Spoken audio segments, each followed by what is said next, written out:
viendo mi pantalla? Sí se ve. Esto es lo que vimos, lo último que vimos la semana anterior. Estábamos hablando de derivación de funciones vectoriales. Bueno, vamos a ver ahora esto que trata de la integración de funciones vectoriales.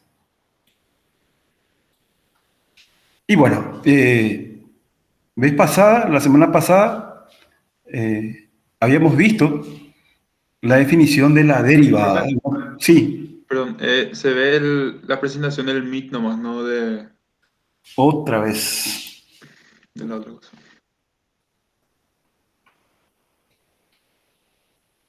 Voy a dejar de presentar.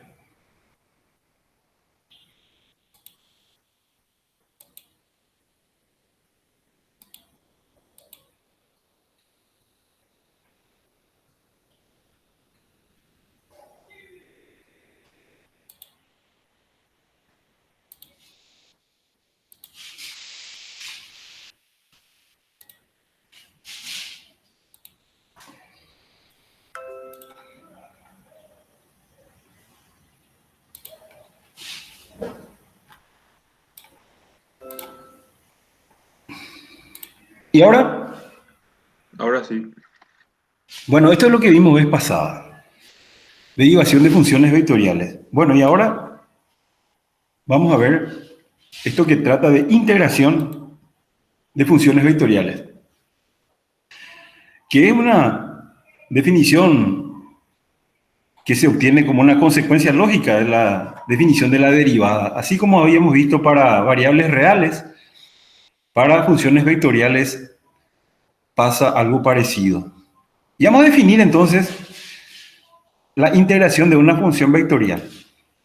Voy a suponer entonces una función r de t con componentes f de t en i, g de t en j en un plano, ¿verdad? Entonces la integral indefinida o también antiderivada está dado por la siguiente expresión. La integración de la función r de t, esta sería la función, la integración de la integral.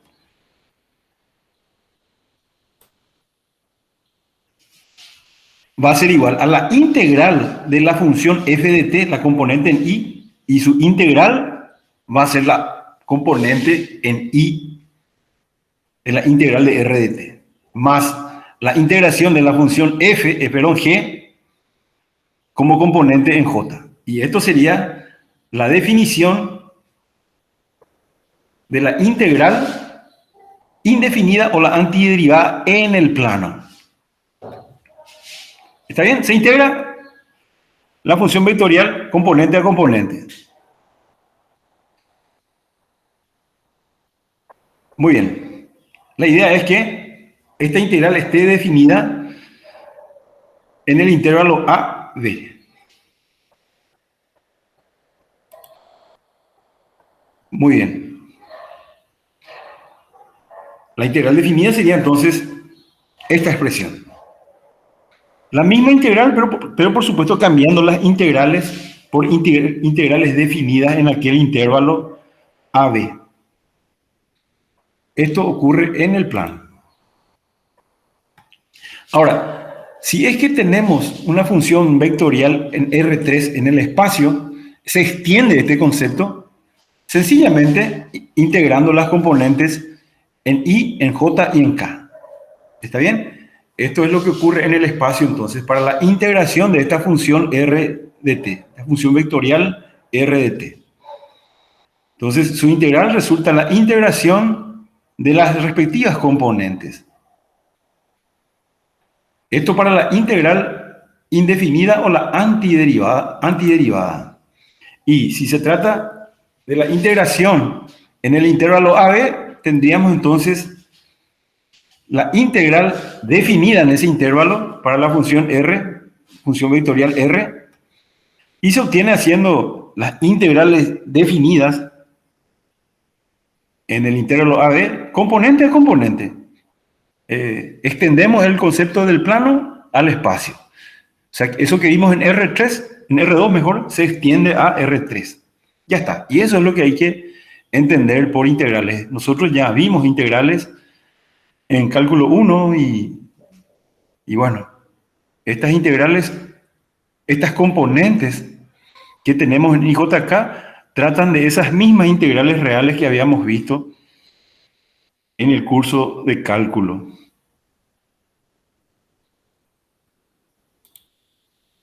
Muy bien. Evidentemente, la antiderivada de una función vectorial va a consistir en una familia de funciones vectoriales. ¿Está bien? Acuérdense que al integrar aparece aquella constante de integración y para cada constante se obtiene, para cada valor asignado a la constante se obtiene un miembro de la familia de funciones. Bueno.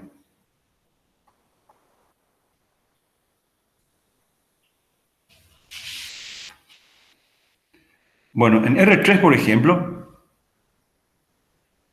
al ir integrando componente a componente, acuérdense que F es la componente en I, G es la componente en J y H es la componente en K. Entonces, al integrar componente a componente, vamos a tener esta función f de t, f mayúscula de t, más alguna constante c sub 1 de integración. Para la segunda componente, esta función g de t, más alguna otra segunda constante de integración. Y así, componente a componente, irán apareciendo constantes arbitrarias. Bueno, evidentemente f mayúscula prima, la derivada de f mayúscula es la función f minúscula. Y así, para cada función, sus derivadas, el de las letras mayúsculas, consistirán en las componentes en IJK de la función vectorial a integrar. Muy bien. Y esta sería la expresión integrada. ¿Está bien? Muy bien. Separando entonces las constantes, vamos a tener una función r de t, la función que resulta, integrar la función r minúscula de t, y más una constante de integración, que resulta la suma de las constantes que se obtuvieron componente a componente.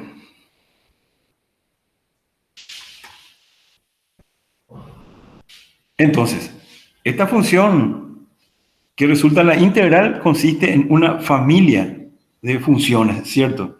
Para cada valor c voy a tener una expresión de esa familia. Lo mismo que ocurría con las variables reales. Evidentemente, la derivada de r mayúscula tiene que resultar la función r minúscula, aquella función vectorial que pretendíamos integrar.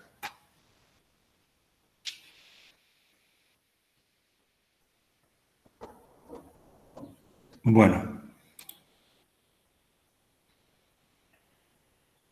Por ejemplo, vamos a determinar la integral indefinida de esta función de componentes t en i y 3 en j.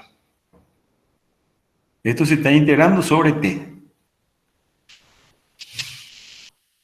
La función es una función r de t. Bueno, planteemos la solución. La idea es integrar esto componente a componente. Muy bien. Entonces, la integral de t cuadrado sobre 2, la nueva componente en i, más 3 por t, la componente en j, y más la constante de integración. Ya está. En esto consiste entonces la integración de funciones vectoriales. Básicamente aplicar aquellos conceptos de integrales de funciones reales ahora componente a componente. Verlo un poco de manera vectorial. Eso es el aditivo que hacemos en cálculo 2.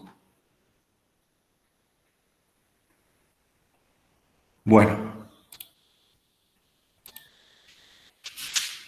aquí está otra función ya en R3, ¿verdad? En el espacio, con componentes raíz cúbica de t en i, 1 sobre t más 1, componente en j, y e a la menos t, componente en k.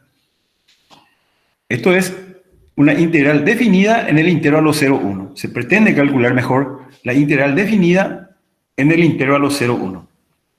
Bueno, ¿y cómo hacemos esto?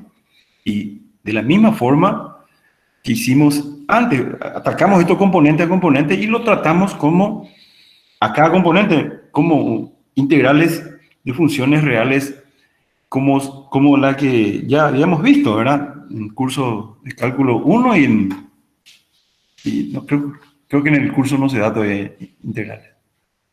En el curso del CPI.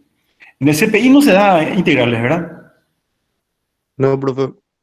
Ok, en cálculo 1 entonces.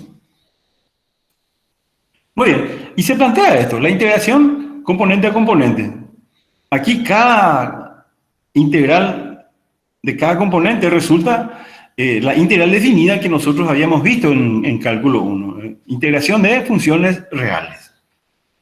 Y se integra sin problema como aquellas funciones.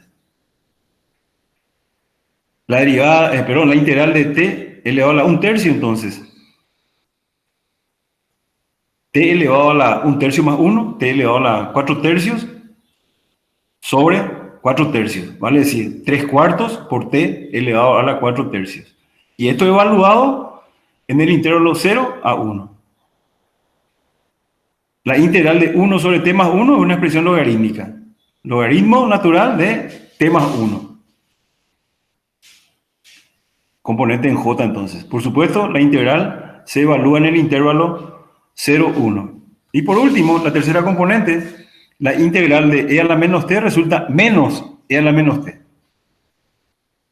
Componente en k, entonces, evaluado de 0 a 1.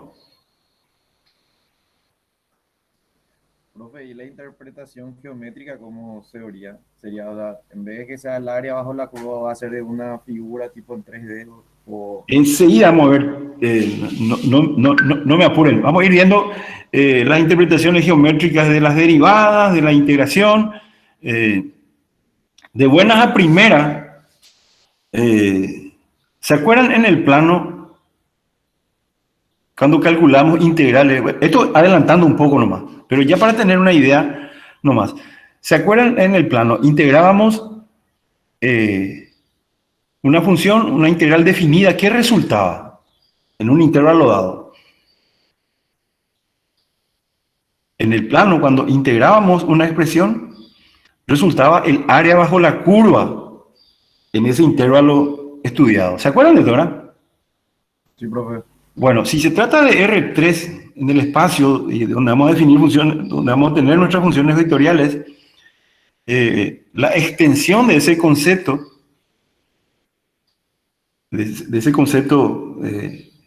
de calcular área bajo la curva, nos llevaría a calcular volúmenes en el espacio tridimensional. ¿Está bien? Bueno, eso vamos a ir, justamente en eso consiste este curso, ¿verdad? En ir revisando un poco qué resulta de hacer integrales simples, integrales dobles o integrales triples. ¿Está bien? Eso nosotros vamos a ir definiendo y viendo qué resulta, ¿verdad? De hacer ese tipo de integraciones. Ténganme un poco de paciencia, vamos a ir avanzando. Bueno, esto es lo que podemos decir entonces respecto de una integración, ¿no? Vamos a pensar ahora de que lo que estamos haciendo es integrar una función vectorial. Vamos a cerrar la idea. Estamos haciendo integración de funciones vectoriales. De buenas a primeras, esto resulta la integración componente a componente de la función. Y esas integraciones componente a componente resultan ser las mismas integrales o integraciones que hacíamos en el curso de cálculo 1, ¿verdad? Cuando consideramos integración de funciones reales. Y hasta ahí por ahora. Más adelante vamos a ir viendo en qué las propiedades, las interpretaciones, etcétera, vamos a ir desarrollando más adelante. Por ejemplo, vamos a definir lo que es velocidad y aceleración teniendo a vista la definición de derivadas. Muy bien. Vamos a suponer x e y funciones de t que tengan una primera y una segunda derivada. Y r es una función vectorial dado por justamente r de t con x de t como componente en y e y de t como componente en j. El vector velocidad, el vector aceleración y la rapidez en el instante t se define de la siguiente manera. La velocidad resulta ser la primera derivada de la función r de t. R' de t entonces resulta ser la velocidad. ¿Y cómo se obtiene? Y haciendo la derivada componente a componente. X' de t, componente en y prima de t en j. Ya está. La aceleración y vuelta a derivar r segunda de t. Esto resulta la aceleración. Y de vuelta, para obtener las componentes, se deriva componente a componente. Y vamos a tener entonces x segunda de t como componente en y, e y segunda de t como componente en j. El módulo de la velocidad es lo que se llama la rapidez. Esto es nuestra definición. Tenemos entonces, una vez definido la derivada, entonces una aplicación sería estos conceptos de velocidad, aceleración y rapidez. Esto en el plano. Esto es una función r con componentes en ij, vale decir, una función vectorial en el plano.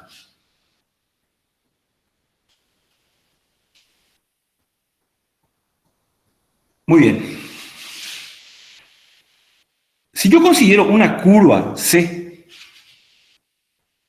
que está bien definido en un intervalo abierto y esa curva se representa por la función vectorial r de t, entonces el vector unitario tangente, la tangente, el versor tangente, entonces se define como r' de t sobre el módulo de r' de t, siempre y cuando r' de t sea diferente de 0. Si es igual a 0, esto no está definido entonces.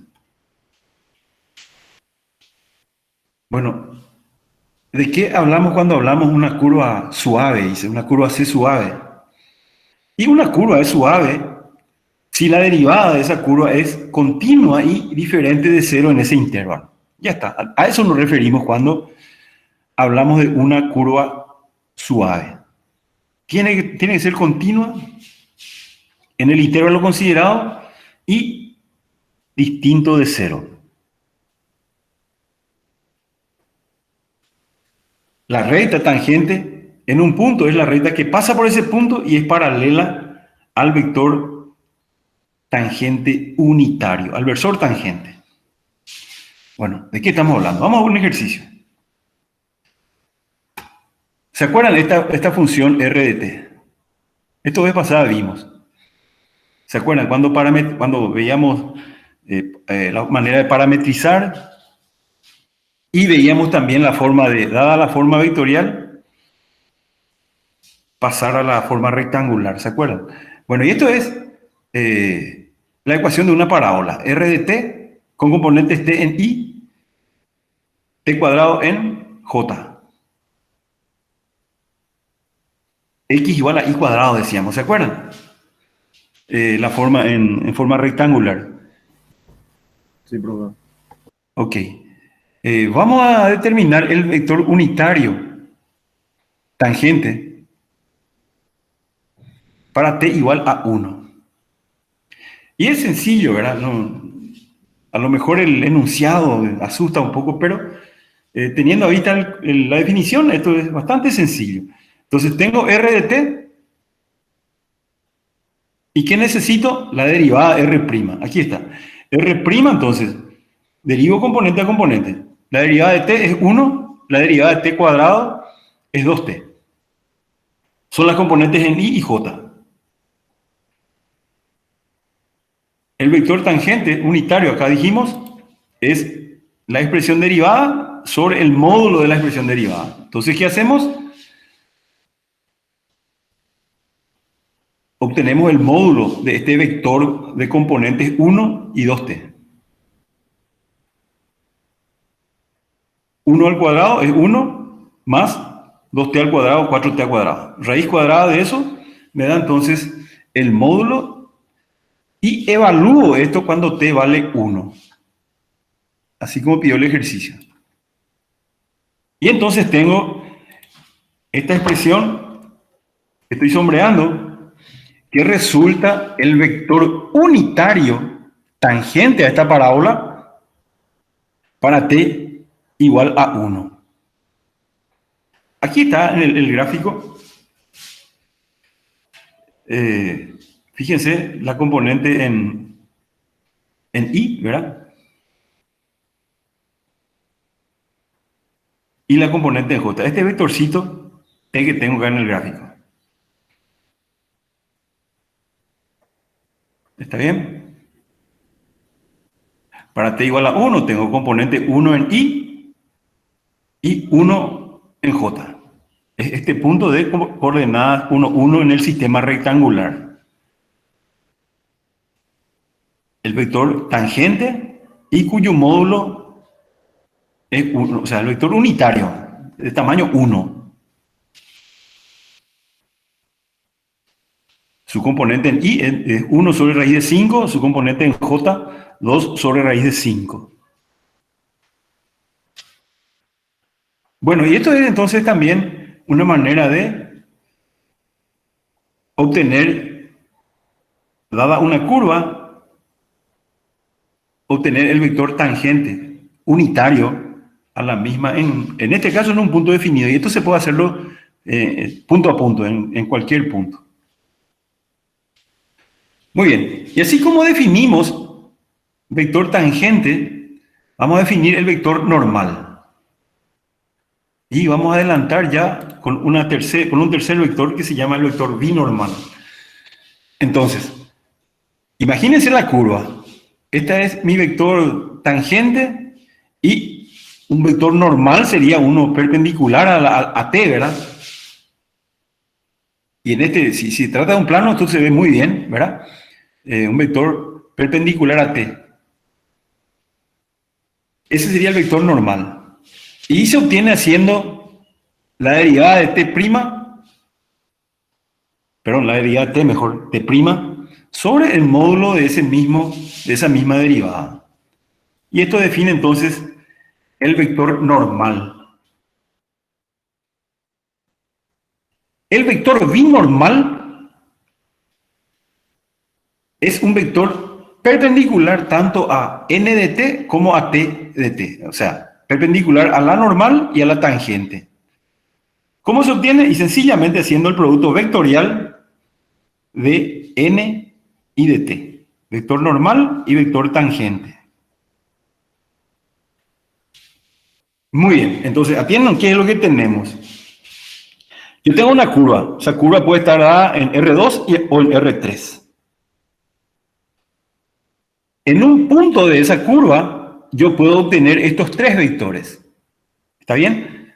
En el caso del plano, acá yo tengo graficado el vector t. El vector normal sería un vector perpendicular a t y el vector binormal sería un vector normal al plano en el que está esta curva. Esta curva está definida en un plano. ¿Ok? Entonces, en cada punto de la curva tendríamos una terna de vectores. Se podría estar considerando una terna de vectores que se llaman vectores tangente, mejor hablar de versores, ¿verdad? Tangente, normal y binormal. Una terna de vectores que serán perpendiculares entre sí. Esa terna de vectores serán ortogonales entre sí. Estos vectores conforman lo que se llama el triedro principal o triedro de Frenet para una curva dada. ¿Está bien? Por supuesto, este triedro está definida por planos también, ¿verdad? Que serían las caras del triedro. El plano determinado por el versor T y el versor N se llama plano osculador. La cara definida por el versor T y la binormal se llama plano normal. Y la definida por D y T, plano rectificante.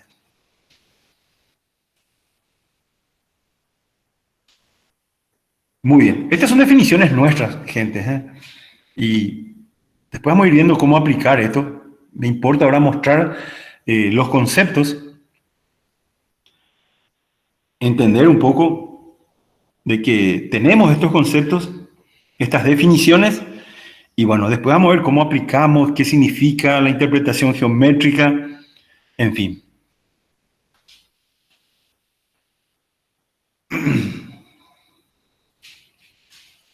Muy bien.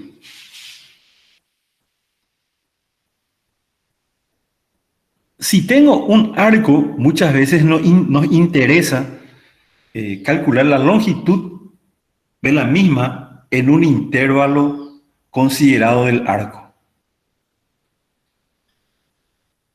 Muy bien. Y la longitud de esa curva, dada por esta expresión vectorial R de t en el espacio R3, considerando el intervalo AB, entonces es esta expresión, S minúscula. S implica la longitud de la curva. Y vale la raíz cuadrada de x' de t al cuadrado más y' de t al cuadrado más z' de t. X y z son las componentes de la función vectorial, las componentes en IJK. Vale decir, la integral del módulo de R' de t. ¿Está bien? De esta manera yo determino la longitud de un arco. Y aquí tenemos un ejemplito. Esta es mi función vectorial que define la curva. ¿Está bien? Componente t en i, 4 tercios por t a la 3 medios, componente en j, y 1 medio t cuadrado componente en k. Se pide la longitud de esa curva desde t igual a 0 hasta t igual a 2, como se indica acá en el gráfico. ¿Está bien? Esta curva acá en negro es la curva C. ¿Está bien? Hablamos de una curva C suave, ya definimos lo que es suave. Y aquí está la representación gráfica. La idea es, ¿cuánto es la longitud de esa curva desde t igual a 0 hasta t igual a 2? ¿Y cómo hacemos? Y aplicamos la definición, ¿verdad? Calculamos x' de t, la derivada de la componente en i, y prima de t, la derivada de la segunda componente en j, y z' de t, la derivada de la tercera componente, la componente en j, en k. Y aquí estamos haciendo eso. Estamos derivando componente a componente. X' de t va a ser 1, ¿verdad? Y' de t sería t elevado a la 3 medio menos 1, ¿verdad? ¿Cierto? Por 3 medio. 3 medio por 4 tercios, eso simplifica y queda 2. Y t queda elevado a la medio. Si z de t es 1 medio t cuadrado, entonces z' va a ser t. ¿Está bien? Acá tengo las derivadas componente a componente. ¿Qué es lo que hago? Raíz cuadrada de esas derivadas, cada uno al cuadrado, sumados. ¿Está bien? Y esto me da raíz cuadrada de 1 más 4t más t cuadrado. Los límites de integración, 0, 2.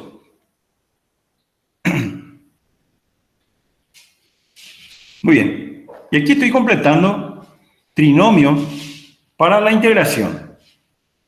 El siguiente paso, entonces, esto sería ya la parte operativa de la integración. Hay que integrar, pues, esto. Bueno, y completamos entonces trinomio t más 2 todo al cuadrado y menos 3. Nosotros disponemos de tablas de integrales, entonces esas integrales de funciones conocidas están ahí en la tabla y la usamos. Muy bien. Aquí tenemos ya la expresión para la integración, los límites de integración y el cálculo del valor numérico. La longitud entonces resulta 4.8 unidades de longitud aproximadamente, o sea, redondeado. Muy bien. Y esta es la manera entonces que podemos hacer para calcular longitud de una curva. Vamos a referirnos ahora a parámetro, longitud de arco.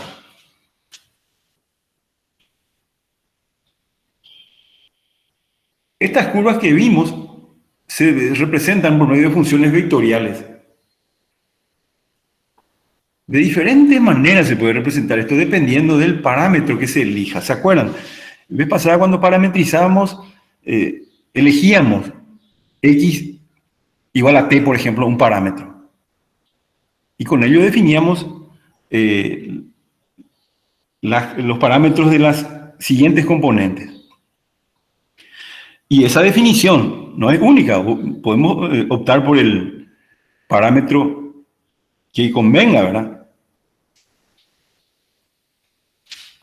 Muy bien.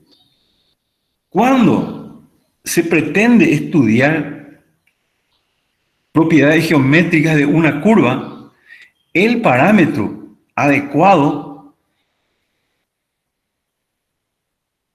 casi siempre es la longitud de arco, S. ¿Se entiende? O sea, nosotros podemos elegir t y cualquier parámetro, 1 menos t para x. O sea, podríamos elegir el parámetro cualquiera. Ahora, si es que lo que nos interesa es estudiar propiedades geométricas de una curva, el parámetro suele ser útil, suele ser más cómodo considerar como parámetro a la longitud de arco. Muy bien. Y bueno, vamos a definir la función longitud de arco.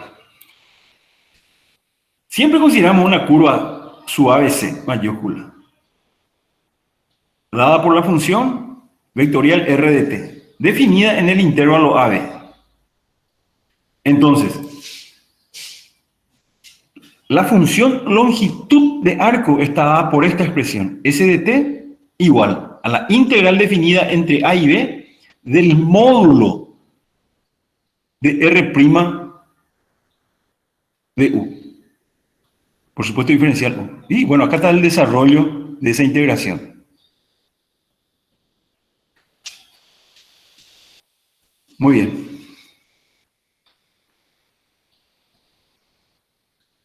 A la longitud del arco, ese se le llama parámetro de longitud de arco. Esto se ve en la figura, ¿eh?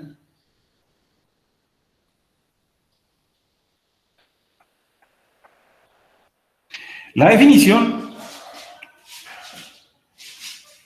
para S es que esta no es no negativa, es positivo. cero o positivo. Y mide la distancia sobre C desde el punto que define. ¿Se acuerdan que hablamos de los límites A y B? Y bueno, del punto inicial entonces hasta el punto X de T. El T es una ubicación para un valor T del parámetro. Muy bien. Con la definición de longitud de arco, podemos definir... Profe, Sí, te escucho. en el chat hay una pregunta, por eso nomás. Sí, bueno, por favor, si es que pueden hacerme las preguntas. Fíjense que lo que yo tengo a vista siempre es el material, ¿verdad? Que estoy exponiendo y no tengo manera de ver el chat. Ahora lo estoy viendo. Profe, ¿y qué pasa si integras sin derivar las funciones?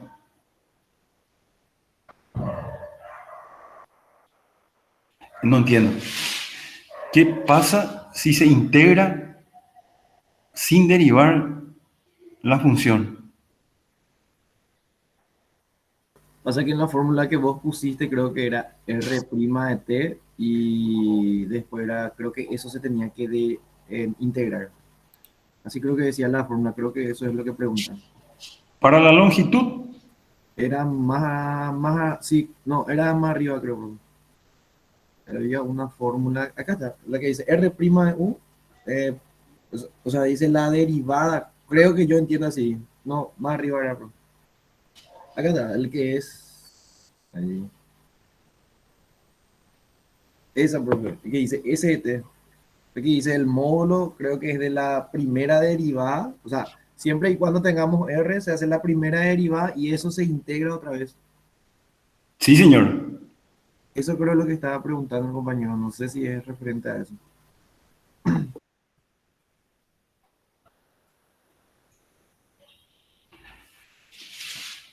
No estoy entendiendo la duda.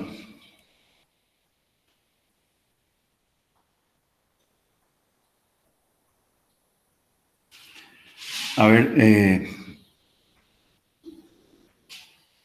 vamos a un poco ordenar nuestras ideas. Yo tengo la curva definida por R de t. ¿Está bien? Para distintos valores de t, yo voy obteniendo distintos puntos de la curva C mayúscula. Creo Bueno, que creo que lo que pregunta es, profe, ¿qué pasa si es que vos ese RT en vez de no derivas, sino que directamente integras, no más? Eso es lo que él te pregunta, ¿qué se obtiene igual? Y si se obtiene igual la longitud de arco. no, lo que se integra es, fíjate que acá se hace la derivada componente a componente y se eleva al cuadrado. No sé si por ahí viene no sé si estoy entendiendo bien, pero me parece que, a ver cómo decía el chat.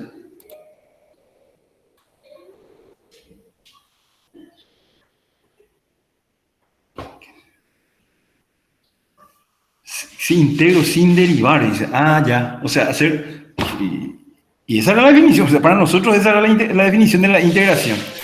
Si yo integro R de t, sin, eso era exactamente la definición de la integración, ¿se acuerdan? Acá está. No sé si esa es la duda. Si yo tengo la función R de t, la integración componente a componente me da, esta sería la integración sin derivar. Y esta es nuestra definición de integración de funciones vectoriales.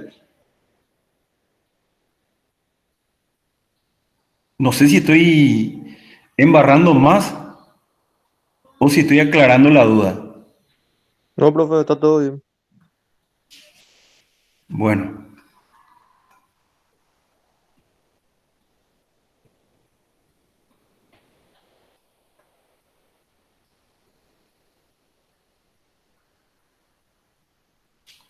vamos con este ejemplito. Yo tengo mi función r de t. Acá está, r de t con componentes 3 menos 3t en i, 4t en j. Esto en un plano, ¿verdad? Y atiéndanme bien, lo que pretendo es determinar la función longitud de arco y expresar como función del parámetro longitud de arco. Vamos a entender bien el enunciado primero antes de... Tengo entonces mi función vectorial r de t, componente en i y en j. Una función vectorial en el plano. ¿Qué es lo que quiero hallar? La función de longitud de arco. Y expresar esa función como función del parámetro S de t. S de t es la función longitud de arco. Muy bien. R' de t, un vector con componente menos 3 en i, 4 en j, y su módulo 3 negativo al cuadrado, ¿verdad? Esto, sencillamente componente al cuadrado y se suma componente a componente. Y esto da 5.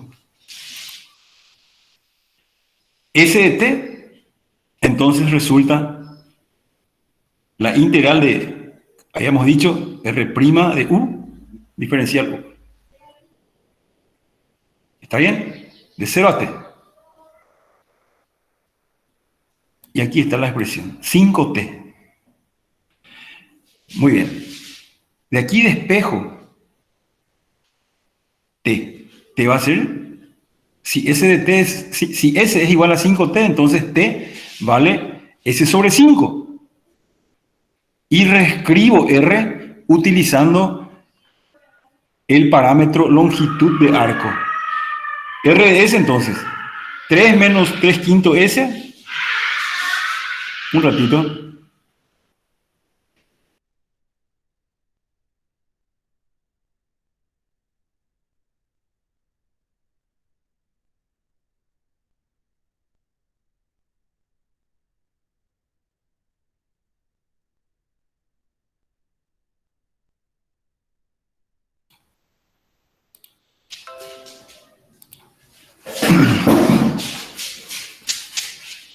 Reescribo entonces. Y me queda, fíjese, ahora queda r función de s al cambiar t por s, ¿verdad? Despejando t y cambiando t ya por s sobre 5. Entonces, ¿qué tengo? Cada componente ya no es función de t, es función de s. ¿Y qué es s? Y la longitud de arco. ¿Y qué es lo que tengo entonces? Esta función r de s. ¿Está bien? La función ahora ya no depende de t, depende de s, depende de la longitud de arco. Y esto es lo que queríamos hacer. Bueno, gente, vamos a ir un poco construyendo esto de a poquito. Vamos a ir viendo así con ejemplitos cómo se va usando y esto se va a aclarar. De buenas a primeras a lo mejor les parece un poco abstracto, ¿verdad? Pero vamos a ir desarrollando esto un poco más, vamos a ver las aplicaciones y esto se va a ir acomodando, se va a ir viendo como algo un poco más sencillo. Así como cuando utilizamos el cálculo, ¿verdad? Al hacer una integral definida, por ejemplo, nos resultaba el área bajo la curva y bueno, eran definiciones un poco más sencillas, ¿verdad? Y estas a lo mejor son un poco más complejas y de buenas a primeras parecerían un poco abstractas. Vamos a ir construyendo un poco más esto, viendo las aplicaciones y esto va a resultar bastante sencillo también. Muy bien, una de las ventajas de escribir una función vectorial en términos del parámetro de longitud es que R' de S módulo es 1. Por ejemplo, en el ejemplo anterior, R' de S va a ser menos 3 sobre 5 al cuadrado más 4 quintos al cuadrado, ¿cierto? Y eso es 1. ¿Está bien? Entonces, ¿dónde aparecerían estos módulos? Entonces, si tenés escrito la función vectorial en términos del parámetro longitud de arco, este término va a ser 1. Una de las ventajas para tener esta representación vectorial en función del parámetro longitud de arco. Muy bien. Profe, Escucho. ¿siempre va a ser posible reparametrizar la función en función de la longitud del arco? Porque el ejercicio anterior que hiciste te salió una función, o sea, te salió que la S igual a algo del logaritmo de t, por ejemplo. Sí, realmente siempre se podría. No sé si se acuerdan de la clase pasada, cuando veíamos funciones en un sistema rectangular y eso lo llevábamos a su forma vectorial utilizando algún parámetro. ¿Se acuerdan de esto? Y el parámetro no era único, decíamos. Y también hacíamos el trabajo inverso. Dada una expresión en su forma vectorial o en términos de algún parámetro, lo llevamos a su forma rectangular. Eso es lo que hay que entender cuando usamos parámetros. Tener una expresión, o sea, nos sirve para expresar una función en forma vectorial. Ahora, lo que estamos haciendo ahora mismo es cambiar ese parámetro por un parámetro específico, no un parámetro cualquiera. El parámetro longitud de arco. A eso estamos apuntando.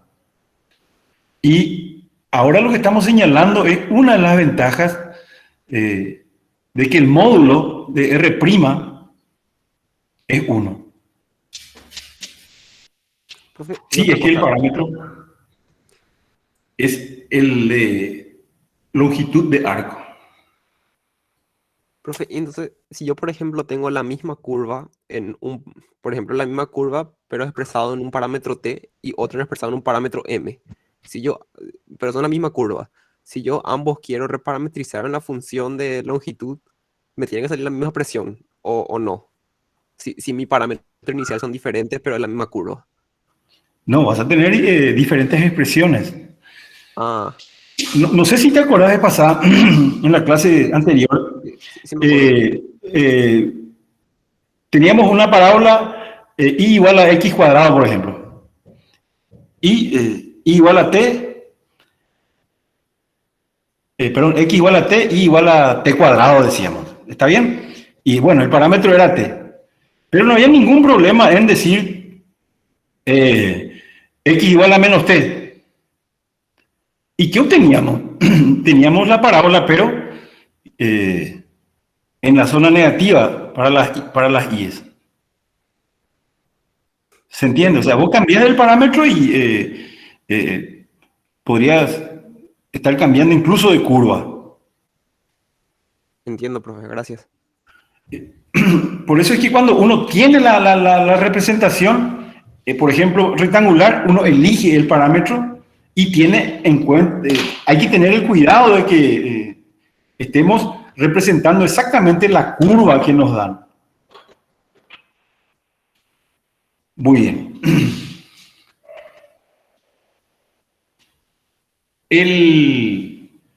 Respecto del parámetro longitud de arco, otra ventaja, otra importancia que tiene es el determinar la curvatura de la curva. Esto mide la curvatura, cuánto en términos numéricos, cuánto se está doblando, por decir así, la curva. Por ejemplo, en este gráfico, la curvatura en P es mayor que la curvatura en el punto Q. Esto es lo que pretendo que ustedes visualicen mentalmente, gráficamente, y después vamos a ir viendo los cálculos. La curvatura, entonces, ¿qué nos mide? Y nos mide cuánto se está doblando la curva. Bueno, fíjense, ¿Cómo sería, profe, cuánto nos mide la curvatura? O sea, el punto donde es más curvado la curva. bueno, vamos a un ejemplo conocido, una circunferencia. Imagínense una circunferencia de radio 1. La curvatura, ¿se acuerdan cómo se calcula la curvatura? El radio de curvatura, ¿cómo calculábamos? Radio curvatura 1 sobre K. K es la curvatura. ¿Esto llegaron a ver ustedes o no? Creo que no. No En me acuerdo. En cálculo, ok. Bueno. A ver, entonces voy a tratar de empezar totalmente esta definición. Imagínense una circunferencia. La curvatura en una circunferencia es constante. ¿Estamos de acuerdo, verdad? Pues, en cualquier longitud que vos tomes la curva, la circunferencia, te vas a dar cuenta que tiene la misma forma de estar doblada, por decir así. ¿Está bien? Bueno, a ver un poco. Esta parábola, por ejemplo, esta parábola, evidentemente acá en el vértice, está más curvada que, qué sé yo, acá en los extremos. En los extremos ya prácticamente se va acercando ya a una recta. O sea, se entiende, ¿verdad? Sin embargo, acá en el vértice, esto está bastante curvo, bastante doblado, por decir así. Y yo lo que quiero medir es exactamente eso. ¿Cuánto de curva tiene esto? ¿Cuánto está doblado, entre comillas, esta curva? ¿Se entiende? Eso es lo que pretendo medir. Y eso se mide con la curvatura. El radio de curvatura es simplemente la inversa de la curvatura.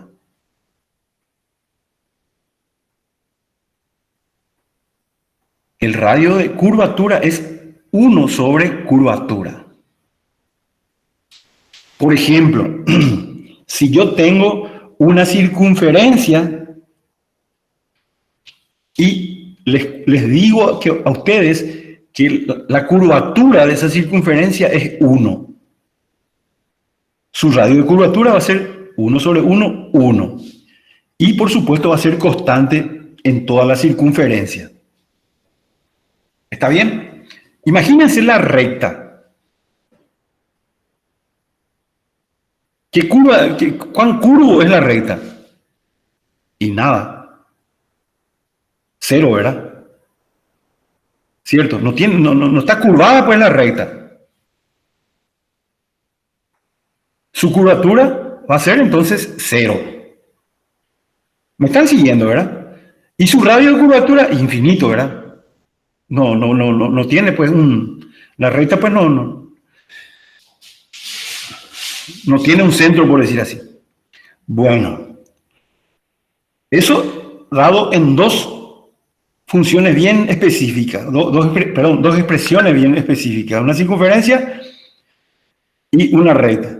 Ahora, ¿qué pasa si es que la curvatura va variando, así como esta parábola? Esta parábola, estamos diciendo, ahí en el vértice, presenta mayor curvatura que en cualquier otro lado. ¿Cierto? Bueno, ¿y qué es lo que pretendemos medir nosotros? Y justamente, ¿cuánto de curva tiene la curva, ¿verdad? La figura en cualquier punto. Aquí, por ejemplo, para esta parábola, evidentemente el valor de curvatura va a ser mayor aquí en el vértice que en los extremos. Está más curvado aquí en el vértice. Lo que pretendemos es calcular justamente eso. Y evidentemente, si se trata de una curva cualquiera, una curva cuya curvatura va variando, entonces voy a tener valores diferentes de curvatura punto a punto. Eso es lo que pretendemos medir. Y para medir eso, resulta útil la curva expresada en términos del parámetro, longitud de curva. Y atiéndanme un ratito. Atiéndanme un ratito esta curva. Esta curva que dijimos que en P se dé una mayor curvatura que en Q. ¿Está bien? Vamos a ir considerando los vectores tangentes a la curvatura. Fíjense que si la curvatura es menor, los vectores tangentes en las cercanías del punto Q van a ser vectores cuyas direcciones varían menos que en P. No sé si es que me estoy expresando bien. Voy a rebobinar. La dirección de los vectores tangentes estaría variando más rápido donde hay más curvatura. Imagínense que un segmento pertenezca ya al segmento de una recta. Entonces, no va a haber variación de la dirección del vector t en ese intervalo. ¿Se entiende? Vale decir que cuanto más curvatura, la variación de la dirección de t va a ser mayor. ¿Se entiende? ¿Me entienden la idea? Sí, profe. Esa idea nomás quiero que se queden con esa idea. Yo puedo decir entonces de que la curvatura de una curva es mayor en los puntos donde la dirección del vector tangente varía más rápidamente, hay más variación. Exactamente, eso es la definición de la curvatura. La curvatura acá, fíjense que tenemos la derivada de t respecto de eso. ¿Esto qué implica? ¿Cómo varía t respecto de s? ¿Cómo está variando t? Este vector t respecto de la longitud del arco. Eso es mi definición de curvatura. El módulo de la variación de t respecto de s. Es un número, pero un número positivo.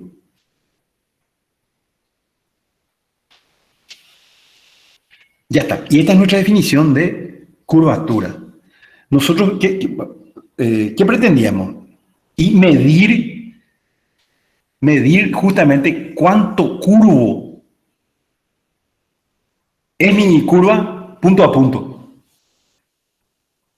Y una idea entonces es ver cómo va variando t punto a punto. Y donde hay más variación de t, entonces hay más curva.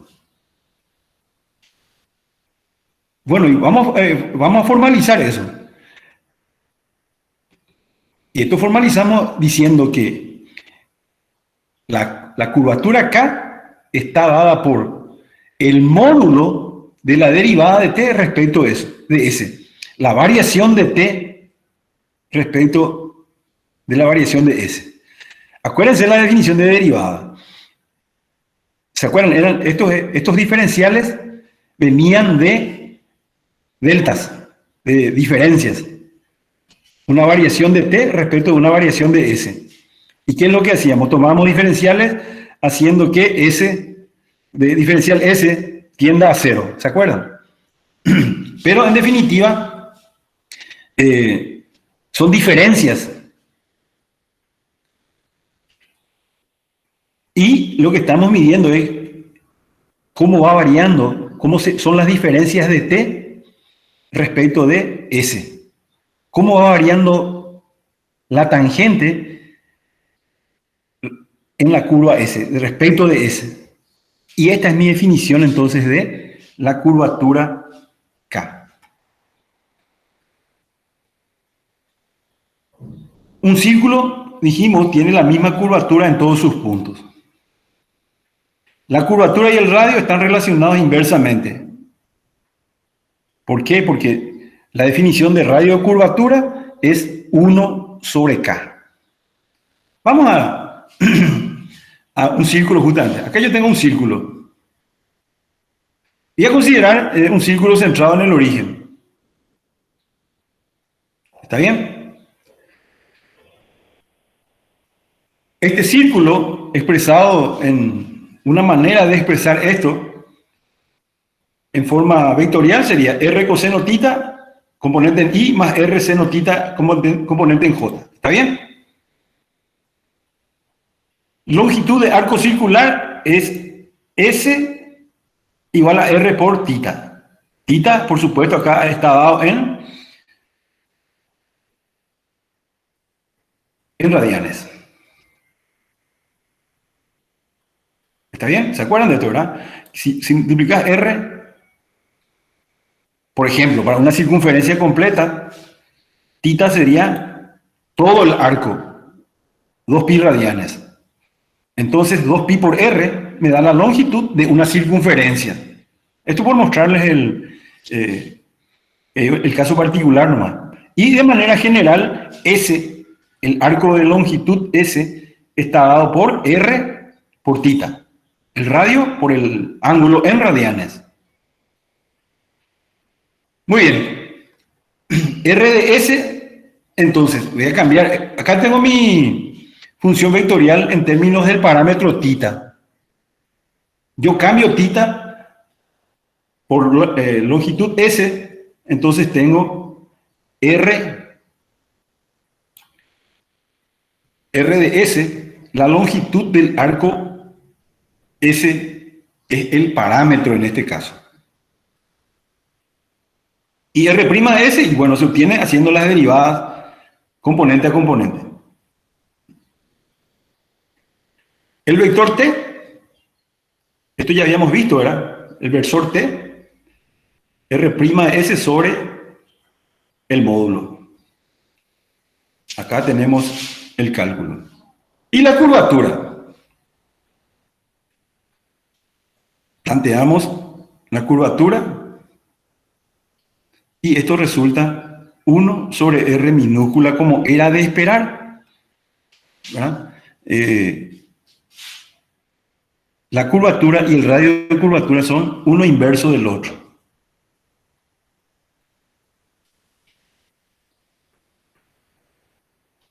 Muy bien. Esto teniendo a vista la curvatura en términos del parámetro longitud de curva. Ahora, si se trata de un parámetro t, la curvatura está dada por esta expresión.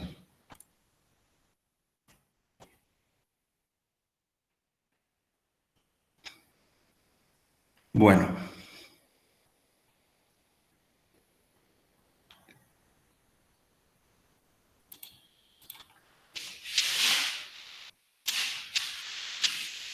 Vamos a ir reforzando estos conceptos ya con ejercicios en las clases prácticas y les voy a pedir que vayan mirando también las clases prácticas.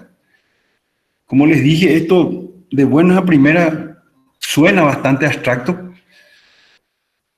pero vamos a ir construyendo un poco más esto y viendo un poco cómo se logran hacer los cálculos, vamos a ver las aplicaciones y esto se va a ir un poco aclarando.